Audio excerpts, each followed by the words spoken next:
बिस्मिल्लाहिर्रहमानिर्रहीम। अस्सलाम वालेकुम।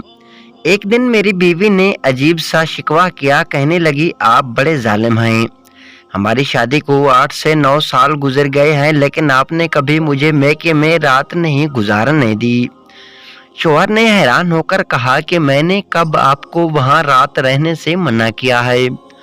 आप जाएं और जितना दिल चाहे वहाँ रहें। वो खुश होकर बोली ठीक है, फिर मैं अगले 2 दिन मैके ही रहूंगी। लेकिन आपका नाश्ता और ऑफिस की तैयारी, दोपहर और रात का खाना कौन बना कर देगा? शौहर ने जवाब दिया कि आपको तो पता है कि मैं हर तरह का खाना पकाने में माहिर हूँ।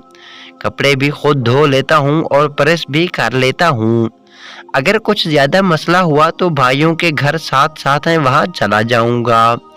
आप फिक्र ना करें, सुकून से मैके जाएं। कुछ ज़रूरी हिदायत के बाद वो मैके चली गई। याद रही, उसके घर का फासला ससुराल से आधे किलोमीटर से भी कम था।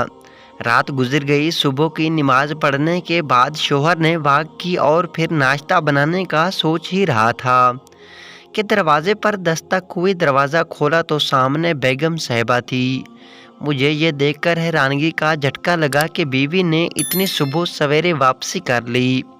मैंने पूछा कि खैरियत तो है, इतनी सुबह सवेरे वापसी तो आप रहने के लिए गई थीं। तो कहने लगी कि मुझे तो वहाँ सारी रात नींद ही नहीं आई।